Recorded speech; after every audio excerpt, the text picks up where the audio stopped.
Pour ce troisième épisode d'Histoire Made in France, c'est un voyage au cœur de l'Ancien Régime que nous vous proposons, du XVIe siècle à la Révolution française. 3 siècles, 3 époques, la Renaissance, le Grand Siècle et le siècle des Lumières, qui aujourd'hui encore laissent une empreinte profonde dans notre culture. Pour commencer, nous nous rendrons au château de Chenonceau, petit bijou royal dont les jardins à la française conservent leur rigueur et leur raffinement. Nous irons ensuite croiser le fer au logis de la Chaboterie en Vendée. Des passionnés y restituent l'art de l'escrime ancienne. Direction Lyon ensuite et sa chapelle de la Trinité, dans laquelle résonnent les voix des madrigaux de la Renaissance.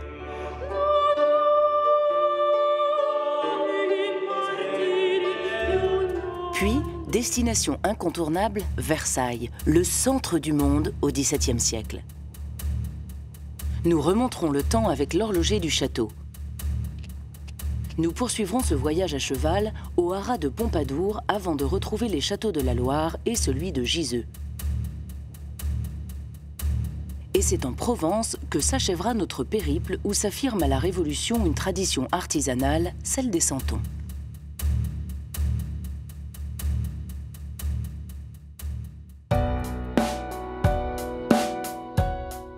Commençons cette balade historique en Touraine où la Renaissance a laissé son empreinte architecturale un peu partout dans le paysage.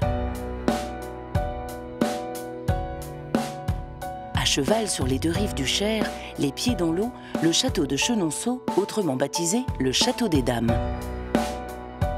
Ce sont en effet des femmes qui ont été les maîtres d'œuvre de cette demeure de campagne bâtie il y a 500 ans.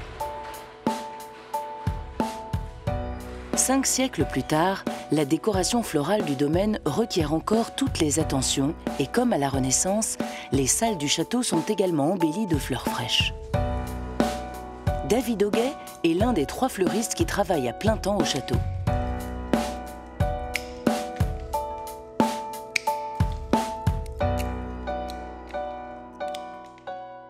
C'est tous les matins comme ça. On remplace tout ce qui est vraiment abîmé et puis refaire vraiment des fleurs fraîches tous les matins. Bon, on ne change pas toutes les... On a la semaine en fait pour tout refaire. Mais c'est un petit peu suivant la chaleur, suivant comment les fleurs ont tenu aussi. Des fois on a des surprises le matin parce que les fleurs ont souffert de la chaleur aussi de la nuit ou du temps un petit peu lourd. Donc du coup on refait. Dans le château on a une quarantaine de compositions, de plus ou moins grosses les unes que les autres. Il y a des plus grosses, des plus petites. Ça, c'est dans celles qui sont vraiment les plus grosses, qu'on fait vraiment sur place ici. Sinon, les plus petites pièces, on les fait nous à l'atelier floral et qu'on ramène directement ici et qui est juste à poser. Henri II, le fils de François Ier, fait cadeau de Chenonceau à sa favorite, Diane de Poitiers, en 1547. Elle y entreprend de vastes aménagements, notamment celui du parc et du jardin qui porte son nom. Sa rivale, la reine Catherine de Médicis, obtiendra à la mort de son mari Henri II la restitution du domaine à la couronne. Elle procédera à son tour à de grands travaux. Elle aussi aura son jardin. On a beaucoup de livres d'histoire, donc on découvre les bouquets qu'ils mettaient à l'époque. Donc c'est pas du tout les mêmes, bien sûr. En termes de couleur, volume, façon de faire, c'était beaucoup plus plat.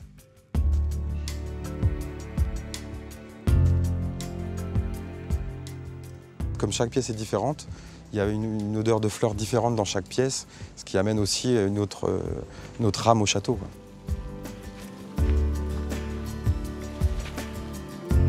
Grâce à ce potager aux fleurs de 10 000 m², David Auguet et ses collègues fleuristes ont tout loisir de varier les couleurs et les parfums de leur composition en fonction des saisons.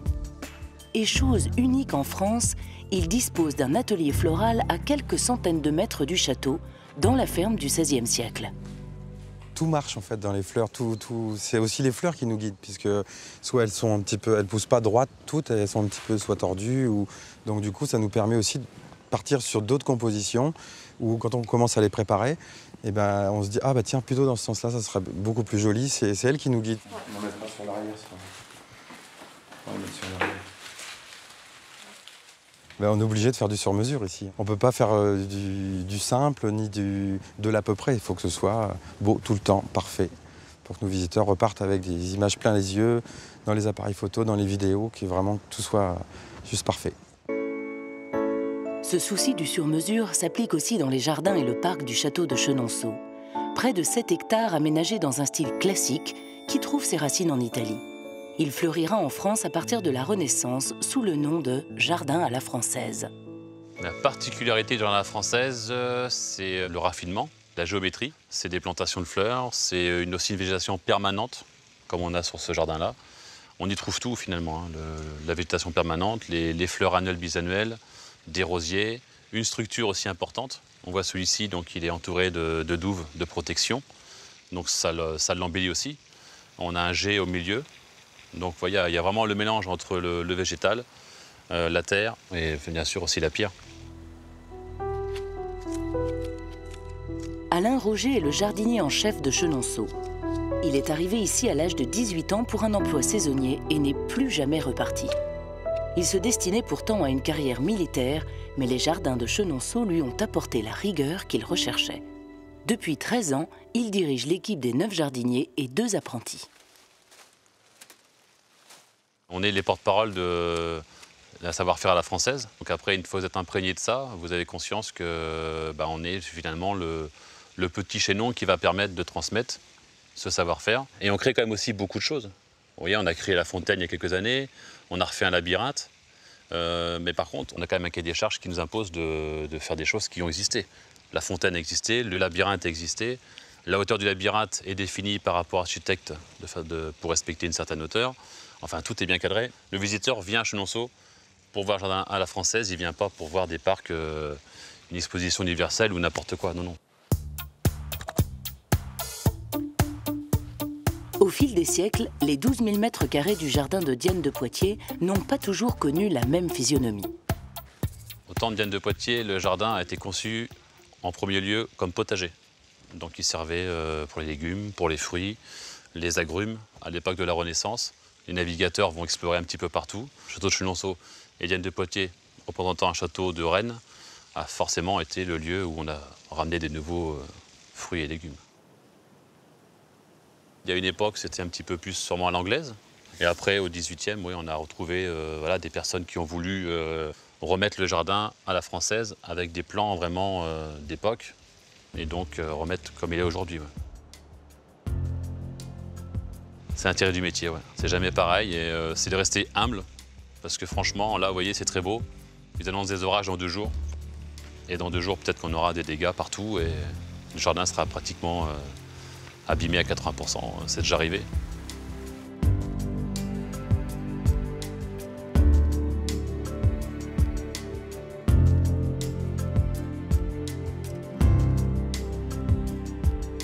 À présent, direction le plein ouest, la Vendée, à une 50aine de kilomètres du littoral atlantique.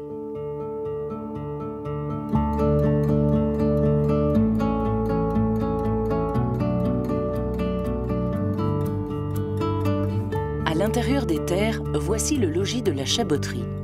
Ce sont les guerres de Vendée, entre 1793 et 1832, qui l'ont rendue célèbre, mais cette bâtisse a été édifiée au XVe siècle et elle doit sa forme actuelle à des transformations datant du XVIIe. Elle est typique des logis bas poitevins entre Château et Métairie. Aujourd'hui, le logis de la Chaboterie n'est plus habité, mais il prête parfois son décor aux membres du Conservatoire national d'escrime ancienne. Ces comédiens sportifs de haut niveau viennent répéter les combats d'un spectacle d'escrime ancienne qu'on appelle aussi escrime artistique. Ce jour-là, la pluie s'est invitée comme pour apporter une touche supplémentaire de réalisme.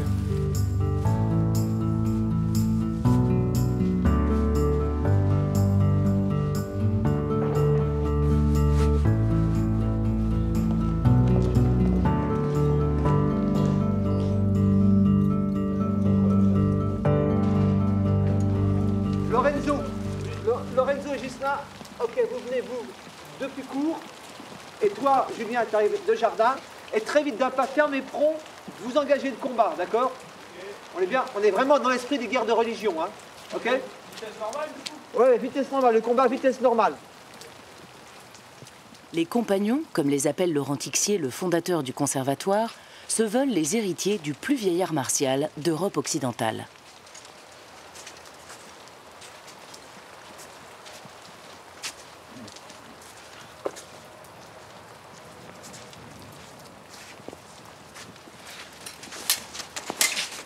l'escrime ancienne, c'est un art de guerre permettant d'affronter un adversaire.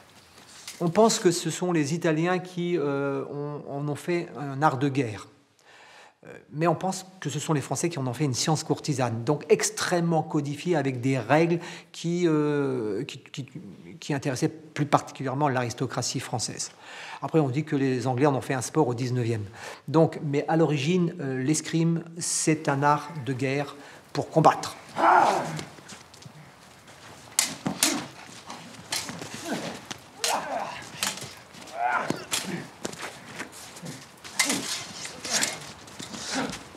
Ce qui m'a intéressé effectivement dans cette discipline d'escrime ancienne, c'est qu'on est à la fois sur un sport et une culture. Voyez, on ne se contente pas simplement de manipuler les rapières, on étudie aussi l'histoire qui va avec. C'est en effet un travail de reconstitution historique auquel s'adonnent ces escrimeurs férus des mousquetaires d'Alexandre Dumas et des films de KPDP. On part d'ici et je croise, c'est-à-dire que je laisse la main comme elle est. D'accord ? Michel Palvado est le maître d'armes du conservatoire. Cet ancien escrimeur de haut niveau, champion du monde d'escrime ancienne, est aussi un chercheur. Il fréquente autant la salle d'entraînement que les bibliothèques. C'est inspiré de traités d'escrime. Donc à partir de ces traités, on récupère les principales données, tout ce qui peut concerner les différentes techniques de combat aux différentes époques. Et on essaye d'adapter toutes ces techniques à la scène.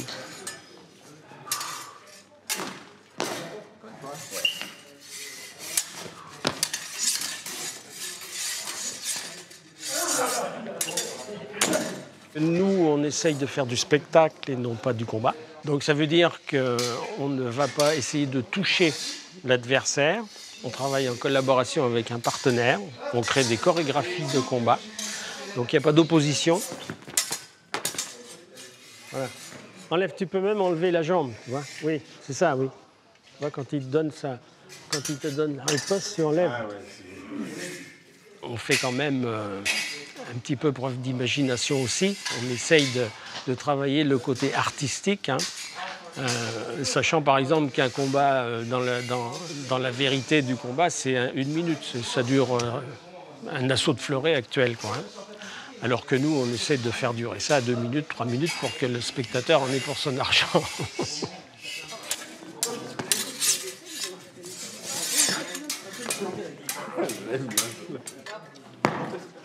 Un changement de garde.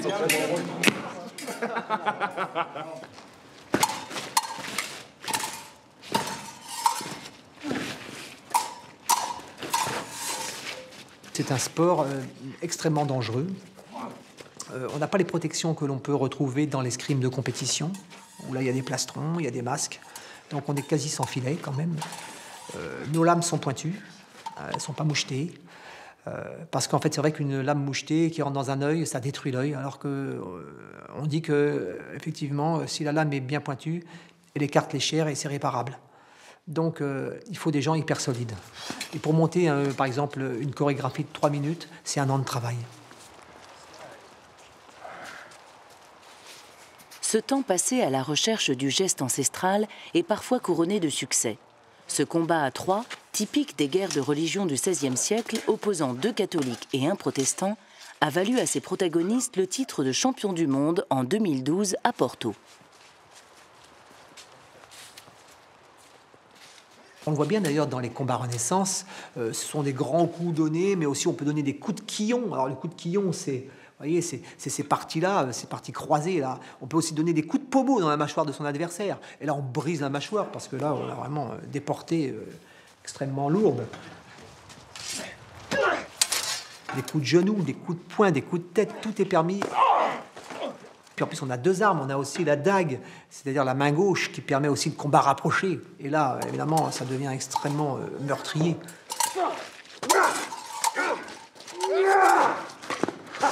On va dire, à la Renaissance, les coups portés sont plutôt dits de taille. C'est-à-dire, c'est des coups comme ça, hein, en diagonale ou latéraux. Alors que l'escrime du grand siècle est une escrime davantage de pointe. Avec ses petites feintes, ses petites subtilités. La feinte dessus-dessous, c'est du tricot.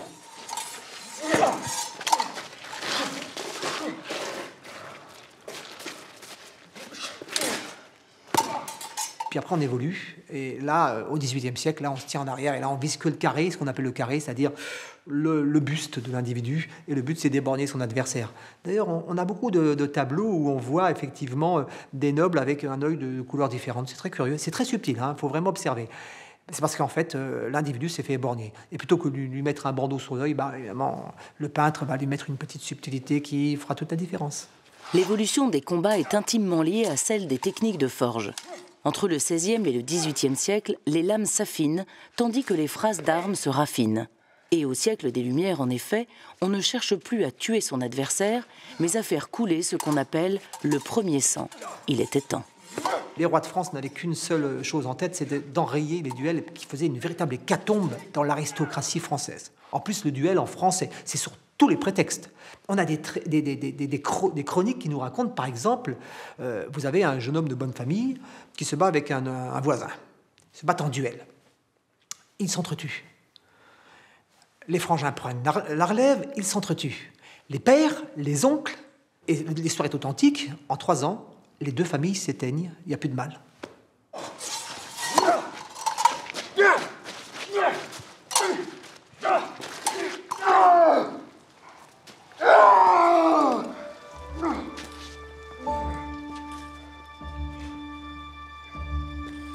Je ne suis pas mort.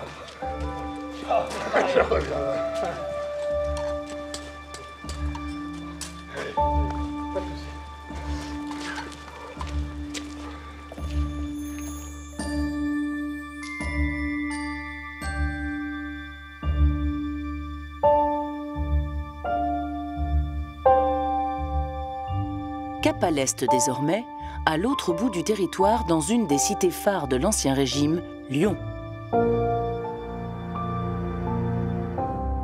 Au XVIe siècle, grâce à l'essor des foires et de la banque, elle devient la ville la plus riche du royaume et un carrefour incontournable pour les marchands venus de toute l'Europe. Lyon est aussi depuis le Moyen-Âge un des pôles du catholicisme. Au début du XVIIe siècle, entre 1617 et 1622, est édifiée la chapelle de la Trinité. C'est l'époque de la contre-réforme où la monarchie et l'Église catholique cherchent par tous les moyens à enrayer le protestantisme, y compris par les arts. Cette chapelle de la Trinité est le premier bâtiment ecclésiastique de style baroque construit à Lyon. On dit qu'elle est la réplique d'une chapelle vaticane. Aujourd'hui, elle n'est plus un lieu de culte, mais une salle de concert dirigée par Éric Desnoux.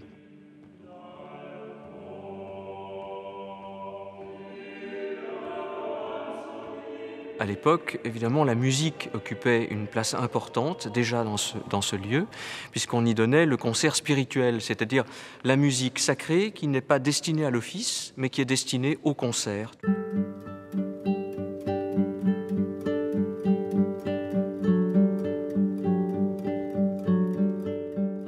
Ils avaient en eux l'idée de mettre en scène la musique, de mettre en scène les arts. D'ailleurs, le théâtre baroque qui se trouve derrière moi, avec ses merveilleuses statues, ses tableaux, en est l'illustration. On veut reconquérir les esprits en les frappant par la beauté de l'art. Et la musique en fait partie. L'acoustique de la chapelle se prête au motet, ce style de polyphonie sacrée apparu dès le Moyen-Âge. C'est donc en toute logique qu'aujourd'hui, des chanteurs de musique ancienne viennent y répéter. C'est le cas de l'ensemble lyonnais Musica Nova, un ensemble spécialiste des madrigaux emmené par son directeur artistique Lucien Candel. Accompagnate il core, hein. Il y a le accompagnate il core, hein. Il y a ces allitérations-là. Hein. Fallire aussi, on est... Hein.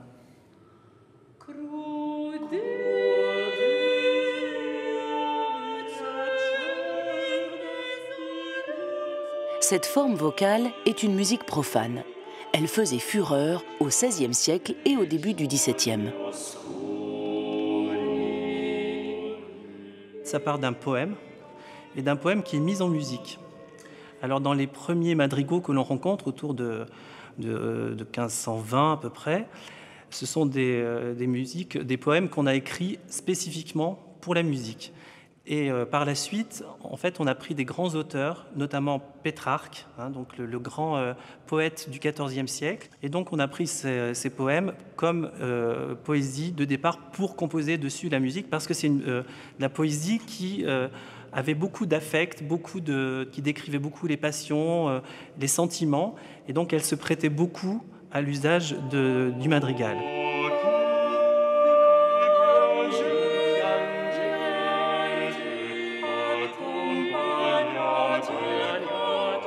Les madrigaux de la Renaissance sont inspirés de la musique sacrée, mais aussi de la chanson française profane. Les premiers compositeurs sont originaires de France et de Flandre. Accueillis par la cour de Florence, puis de Venise et de Rome, ils créent ce style musical. Le madrigal atteint son âge d'or dans la deuxième partie du XVIe siècle avec des compositeurs comme Gesualdo et surtout Monteverdi. Des milliers de partitions sont interprétées dans l'Europe tout entière. Au départ, bien sûr, ces madrigaux ont une forme plus ou moins ressemblante, bien sûr, à la musique sacrée. Et petit à petit, au fur et à mesure qu'on va avancer dans le XVIe siècle, ces madrigaux vont avoir une différenciation jusqu'à devenir, bien sûr, au XVIIe siècle, ce que l'on connaît, c'est-à-dire la monodie accompagnée. On avait vraiment un désir de comprendre encore mieux le texte et donc de confier les parties des voix inférieures à un groupe d'instruments ou un petit orchestre, bien sûr, qui jouait donc chaque partie, et on confiait la voix supérieure à un chanteur, une chanteuse, et donc le texte était beaucoup plus mis en avant de cette manière-là.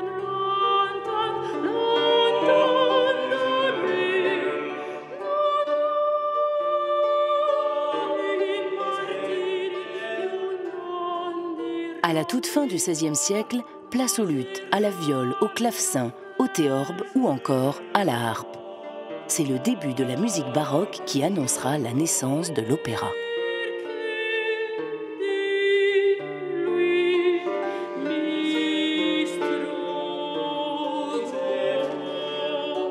Il ne s'agit pas de reconstituer quelque chose qui a été déjà fait, parce qu'on n'a aucune idée de la manière dont il chantait. On lit beaucoup de choses qui ont été écrites à l'époque, mais les lectures des traités et des livres qui parlent de la cour aussi, du courtisan, comment on vivait à la cour, nous permettent d'avoir des ambiances, mais ne nous permettent pas d'entendre, encore une fois, ce qui était la musique de l'époque. Donc il y a toujours une part un petit peu empirique, une part d'intuition qui est passionnante, parce qu'on a l'impression quand même d'y mettre beaucoup de choses de nous-mêmes.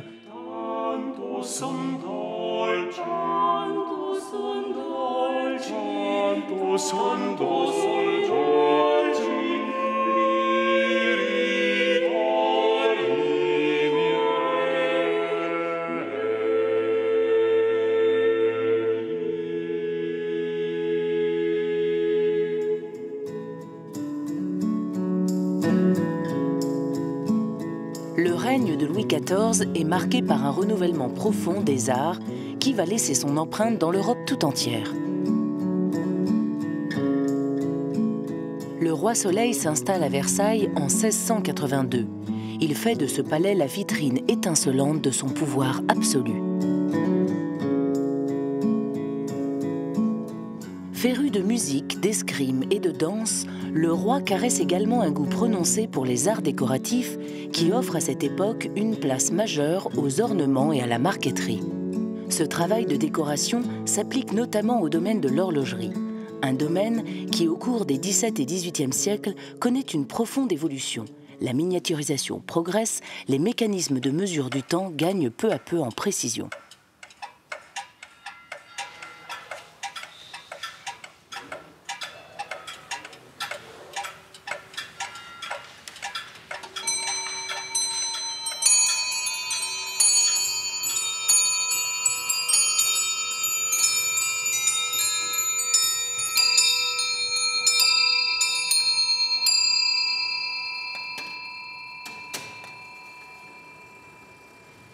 Un lundi matin comme un autre pour Bernard Drault, l'horloger de Versailles. Seul dans le château, il traverse la galerie des glaces d'un pas soutenu. L'heure tourne, le temps presse. Il doit remonter dans la matinée près de 80 pendules et horloges.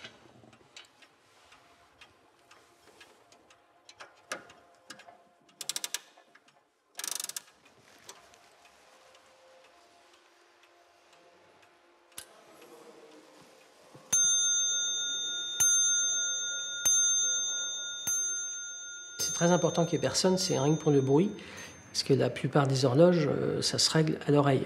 Donc, quand il y a du monde autour, on ne peut rien faire. Et donc, il faut les remonter tous les lundis.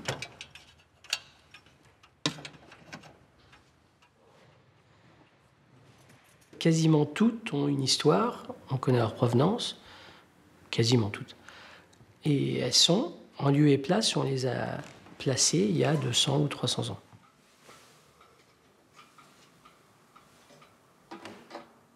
La pendule française, 17e, 18e, 19e siècle, était très, très forte.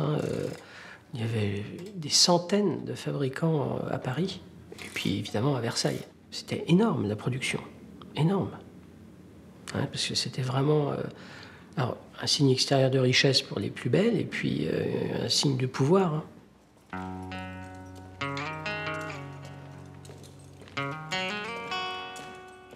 Une des pendules les plus célèbres de Louis XIV se situe dans le salon de Mercure, la chambre d'apparat du roi. Il s'agit de la pendule réalisée par Antoine Morand et offerte au roi Soleil en 1706.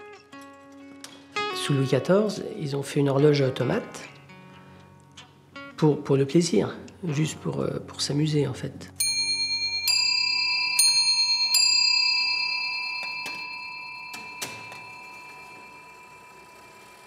Et Louis XIV qui sort, qui est couronné, etc. C'est des petits angelots à côté, la petite musique sur les 18 cloches derrière, c'est amusant, c'est tout. Tandis que la pendule de Louis XV, c'est une horloge faite pour des scientifiques. Puisqu'il y a toute la complication avec le globe céleste et sur le temps, la mesure du temps commence à être une science. Alors qu'avant, on faisait ça au soleil. Sous Louis XIV, c'était au soleil. Ça devait présenter des problèmes. Et c'est d'ailleurs pour ça que Louis XV avait demandé à ce qu'on trouve la valeur exacte du méridien pour pouvoir diviser la journée en mesures exactes et pas se fier qu'au soleil. Au siècle des Lumières, l'intérêt pour la science va grandissant. Le système de poids des premières horloges mécaniques trop aléatoires cède la place au balancier. La précision gagne du terrain, l'heure est juste à 2 minutes près. Puis, au milieu du XVIIIe, le système à ressort apparaît. Il accentue encore la miniaturisation et permet aux horloges de devenir portatives. La pendule française avait des règles bien établies et il n'y a pas de différence fondamentale. On a toujours, par exemple, traditionnellement, le carré de remontage du mouvement à droite et le carré de remontage de la sonnerie à gauche. Et ça, c'est encore valable de nos jours. Donc, du XVIIe au XXIe siècle, on garde la même fabrication. Les gars, ils faisaient ça, ils passaient leur vie pour fabriquer une horloge. C'était un autre temps. Le temps n'avait pas d'importance. Et non seulement l'horloger prenait tout son temps, mais de nombreux corps de métier intervenaient. Marbriers, orfèvres, émailleurs, doreurs ou encore bronziers. Sous Louis XV, les horloges rivalisaient d'originalité. L'autre partie du travail de l'horloger est bien sûr de réparer ses pièces uniques. Au château de Versailles, Bernard Drault dispose d'un atelier où il peut également former les rares candidats au métier. Il faut essayer de réparer les choses, mais pas de les changer. Il faut garder l'horloge dans son intégrité. Bernard Drault n'intervient pas seulement sur les horloges de Versailles, il prend également soin de celles du Sénat et du Palais de justice de Paris. Mais transmettre son savoir-faire passe aussi par un travail de création. Sous le règne de Louis XIV, il est un domaine où le faste de la monarchie fait défaut, celui des chevaux et de l'élevage de cette ressource indispensable aux armées. Au XVIIe siècle, les guerres, courantes, menacent la France de pénurie. Le royaume est contraint d'importer des chevaux. Pour enrayer cette dépendance, Colbert, le contrôleur général des finances, va instaurer en 1665 le contrôle de la production équine en France. Quelques décennies plus tard, les premiers haras royaux voient le jour.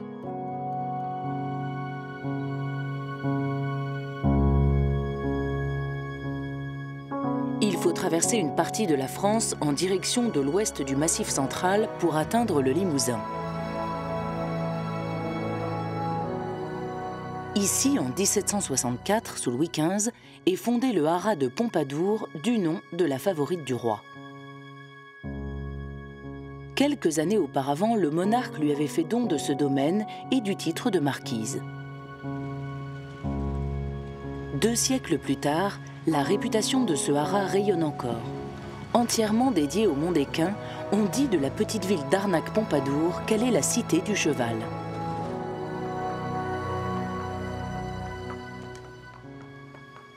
Lorlaï est une jeune artiste équestre de 23 ans. Elle a quitté sa Suisse natale pour venir s'installer au haras. On arrive là et on se rend compte qu'on est vraiment au milieu de quelque chose qui est beaucoup plus grand que nous en fait. Le cheval ici, c'est plus qu'une institution, c'est tout. Les usages du cheval s'étant tournés au XXe siècle vers les sports et les loisirs, le haras de Pompadour a vu sa vocation évoluer.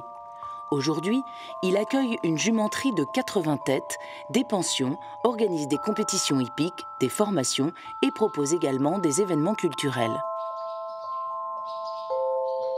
C'est dans le cadre de cette activité de spectacle que Lorlaï travaille au haras.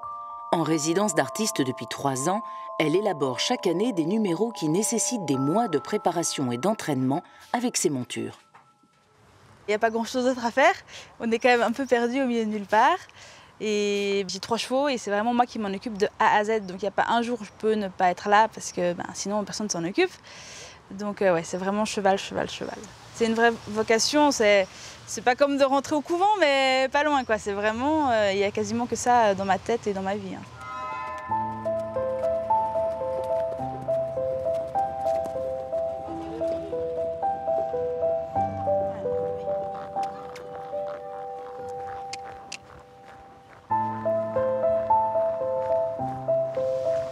J'essaie qu'ils travaillent vraiment à l'assiette, donc ça veut dire à l'équilibre qu'on a sur leur dos, donc les mouvements qu'on fait dans la selle. Ils ressentent tout et ils doivent interpréter ce qu'on fait.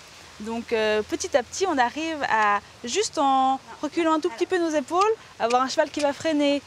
Si on se redresse un peu, on va avoir un cheval qui va relever ses airs. Donc voilà, ça c'est des sensibilités qu'on travaille.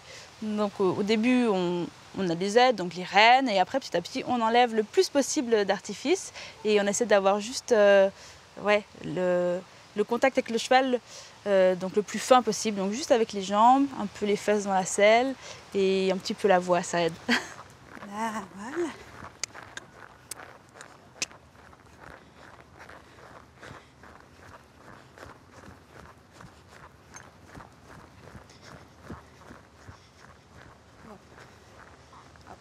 Les chevaux ont une ouïe très très développée et donc il n'y a pas vraiment besoin de parler fort quand ils ont l'attention sur nous. Quand ils ne nous écoutent pas, forcément qu'ils ne vont pas nous entendre. Mais quand ils sont connectés avec nous et qu'ils sont au travail et qu'ils nous écoutent, en fait le petit murmure, ils l'entendent très bien. Voilà. On cherche vraiment la finesse le plus possible, la légèreté. Là.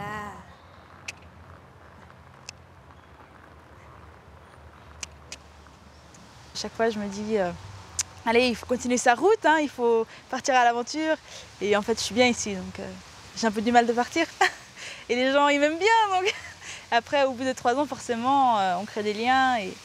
Et en fait, plus les années passent, plus je me dis, je ne vais pas repartir.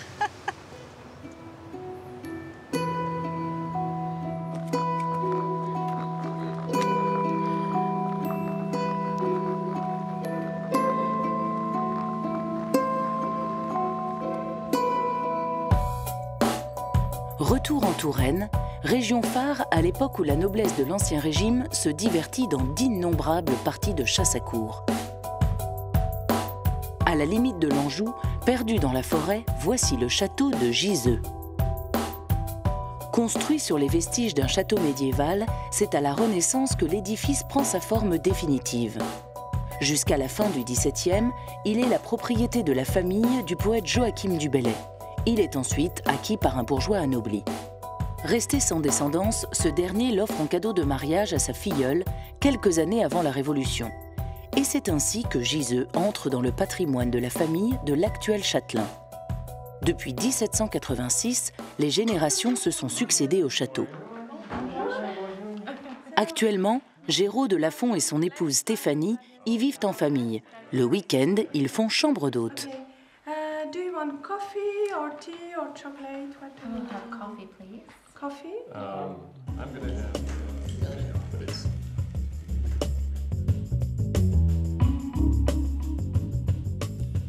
On a décidé de venir s'installer ici à 10 ans tout rond avec nos enfants pour redonner vie à ce lieu qui n'a jamais été abandonné. Il a été habité depuis très longtemps, mais c'était un petit peu une belle endormie, disons. Donc on voulait réveiller tout ça. On va laisser les lumières allumées. Pour maintenir cette vieille dame vivante, il faut trouver des ressources. Les propriétaires multiplient les initiatives et ne ménagent pas leur peine. Les chambres d'hôtes occupent une grande partie du temps de Stéphanie. Non, on est mal barré. En même temps, on fait tout pour conserver l'ancien, mais en même temps, on ne veut pas que ça devienne un musée. Donc, par exemple, on essaie au maximum d'utiliser les pièces, même celles qui se visitent. Presque au contraire, celles qui se visitent, il faut qu'elles vivent par ailleurs, et ça se ressent.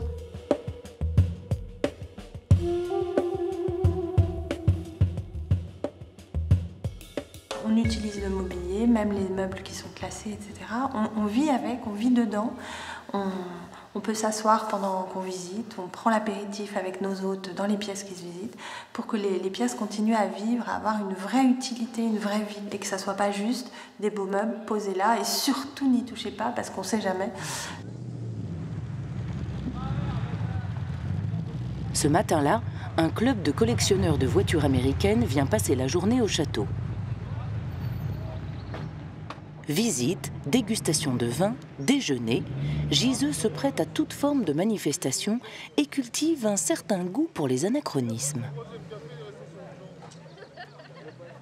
Alors on remercie monsieur et madame Delafont de nous faire la visite parce que c'est une visite tout à fait particulière, sinon il y a des guides qui ne sont pas forcément les propriétaires du château. Ah oui. Voilà. Merci.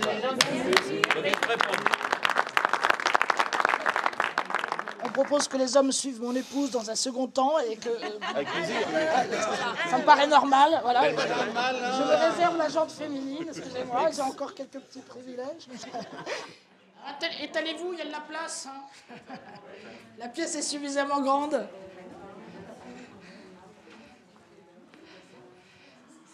Alors, on est dans une des rares pièces qui a très bien vécu le temps qui passe.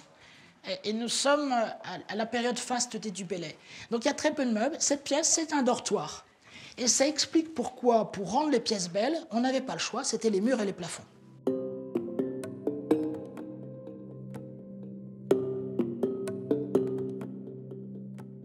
Ces peintures sur bois, en fait, elles ont été faites à la fin du XVIe siècle, à la charnière fin XVIe, début XVIIe, donc elles ont 400 bonnes années. Elles ont été faites par des Italiens pour une princesse qui vivait à Giseux. Et ils avaient peint, décoré toutes les grandes salles de réception du château. Et une partie de ces salles a été saccagée totalement pendant la Révolution, les peintures martelées, abîmées. Et voyant cela, la jeune femme qui vivait ici pendant la Révolution a demandé de l'aide aux villageois qui sont venus et qui ont fait un petit mur en torchis, un double plafond, une sorte de coffrage en fait, qui a caché toutes ces peintures aux yeux d'éventuels vandales. Et là, on a beaucoup de chance, c'est que ce coffrage, il est resté bien au-delà de la Révolution. Il est resté à peu près pendant 100 ans. Donc pendant 100 ans, il n'y a pas eu ni dégâts humains, ni lumière sur tout ça. Et à la fin du 19e siècle, l'arrière-grand-père de Géraud, qui était un petit garçon qui jouait ici, a fait un trou dans le torchis.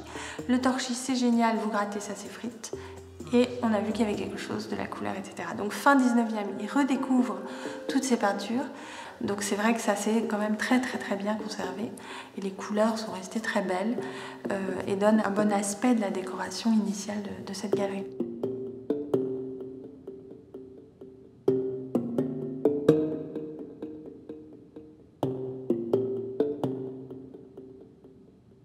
Ça impose une notion du temps qui est quand même différente. C'est-à-dire qu'on n'est plus dans le court terme. Et ça, parfois, c'est amusant parce que ça entraîne des quiproquos. On est très souvent dans le long terme et dans un long terme qui nous dépasse. Par exemple, quand on a restauré la tour qui est à l'entrée du château, l'enduit qui a été fait est très clair. Et mes beaux-parents qui avaient fait cette restauration ont été voir l'artisan en lui disant « Oh là là, ça fait trop neuf !» Et le monsieur qui lui répond comme ça, très imperturbable, mais madame, dans 100 ans, ça sera impeccable. Voilà, ben ça donne bien quand on fait des travaux ici, quand on pense les travaux même modernisation, chauffage, etc. Il ne faut pas voir ça juste pour nous, ni même pour nos enfants, il faut voir ça à très long terme. Là où on ne doit pas se tromper, c'est de bien choisir les priorités. Et de toute façon, c'est une vraie leçon d'humilité, puisqu'on ne pourra jamais tout restaurer et on ne pourra jamais faire en sorte que ce soit impeccable. Pour les 10 années à venir, le grand projet de restauration de Géraud et Stéphanie de Lafont porte sur cette pièce appelée la Galerie des Châteaux.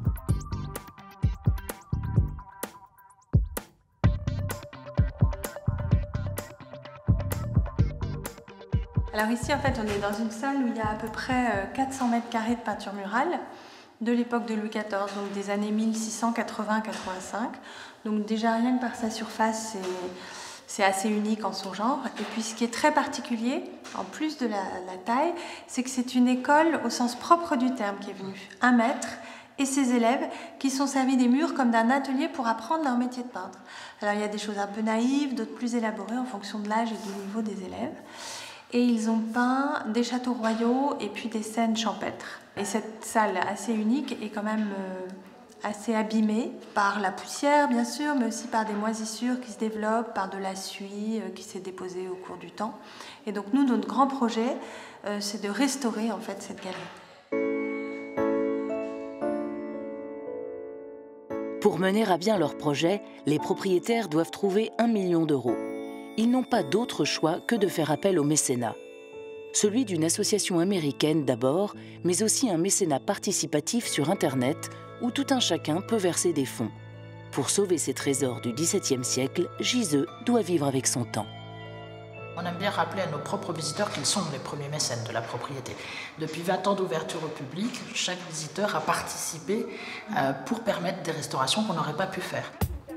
Stéphanie et Géraud de Lafont se sont donné 25 ans pour rénover une petite partie de ce monument classé en 1945. Ils espèrent que leurs enfants et ensuite leurs petits-enfants reprendront les commandes des opérations. Avec ses 8000 m² habitables, ses 2 hectares de toiture et ses 15 hectares de parc, entretenir Giseux représente sans doute une mission infinie. Notre rôle en tant que propriétaire gestionnaire d'un monument historique, c'est vraiment un rôle de service public. On est là pour la conservation d'un patrimoine qui a une valeur collective. Et ce classement monument historique le prouve. Voilà, c'est une sorte de label.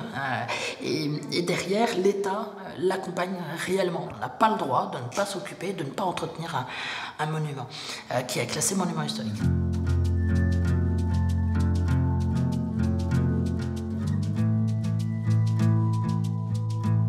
Loin du faste des châteaux de la Loire, dans le sud de la France, en Provence, il est une tradition apparue à la fin du siècle des Lumières, celle des santons et de la crèche à la maison. Elle se perpétue dans le petit village d'Ansouis, dans le Luberon.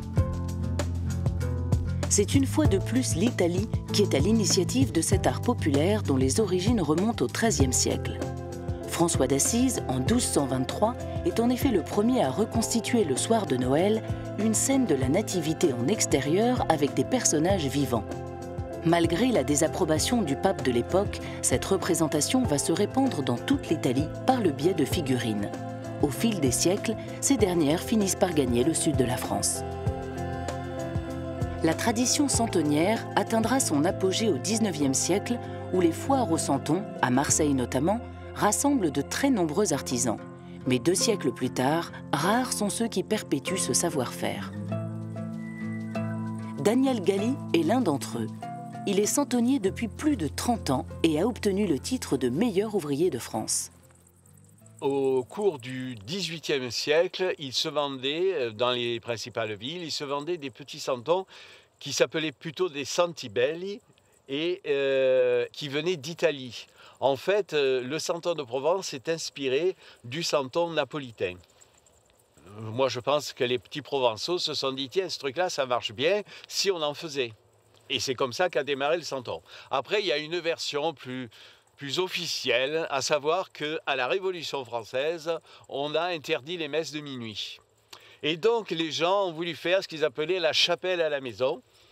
Et donc, au lieu d'avoir des grands personnages dans les crèches d'église, Les personnages, Saint-Joseph, la Vierge, Jésus, sont devenus tout petits, c'est-à-dire des santons. Santon veut dire un mot provençal qui veut dire petit saint. À l'origine, ces petites figurines étaient réalisées en mie de pain ou en papier mâché. Puis, c'est l'argile qui est devenue la matière de prédilection. La terre provençale en est riche. La plus importante quantité d'argile que je passe, elle vient d'Aubagne. Alors, il y a de l'argile rouge, de l'argile plus claire et de l'argile blanche. Et puis, pour le plaisir, j'ai toujours le plaisir de revenir un peu dans nos collines du Puy-Saint-André-Barade, chercher un peu d'argile pour me faire quelques pièces qui ont une couleur bien particulière, même si c'est une argile qui a beaucoup de défauts, puisqu'elle a beaucoup de chaux que je n'arrive pas à l'enlever. Mais donc, de temps en temps, selon ce que je fais, il y a des petits pets de chaux. Voilà. Mais c'est un plaisir de revenir.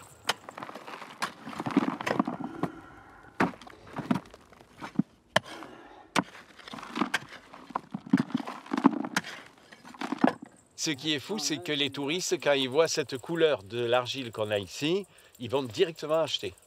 Elle plaît. Elle est beige, voilà, c'est une couleur et elle plaît.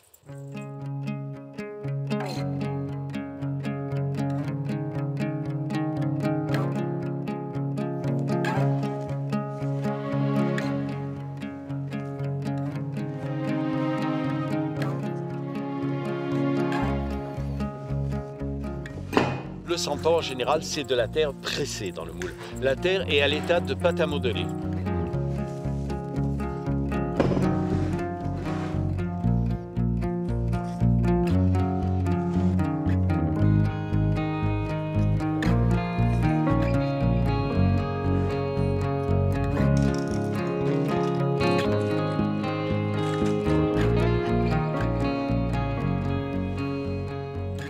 On sort notre santon. On le laisse sécher, on gratte, on enlève les bavures, les barbages, ça s'appelle.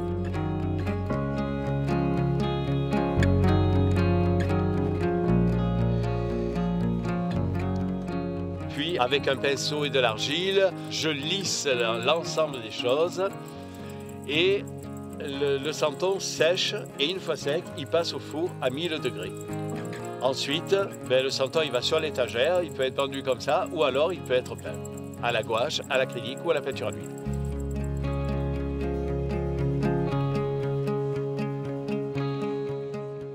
Ce qui est ennuyeux dans l'histoire, c'est qu'on est un peu figé. Parce que les santonniers du 19e siècle, ils avaient beaucoup de chance. Ils allaient dans la rue et ils avaient leur modèle.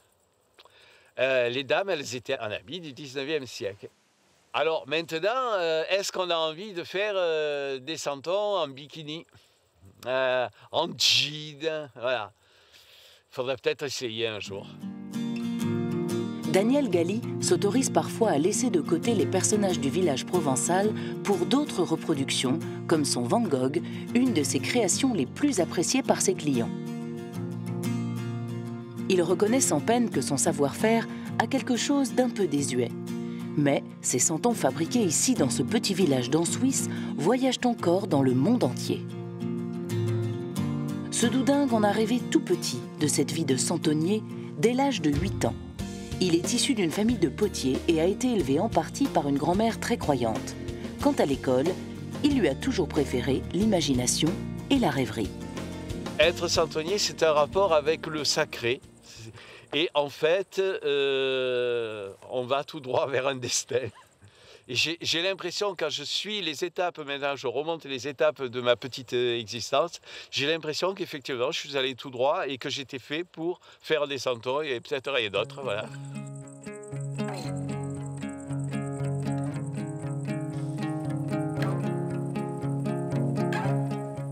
Finalement, notre seul don, c'est un don d'observation. C'est Lamartine, dans un de ses vers qui dit « Objet inanimé, avez-vous donc une âme qui s'attache à notre âme et la force d'aimer ?» Voilà. Et je crois que c'est ça le miracle du santon, le miracle de... Le santon est fait avec amour. Tous les santonniers, quand ils font un santon, ils le font avec amour. Et donc je pense que c'est un peu de cet amour qui passe.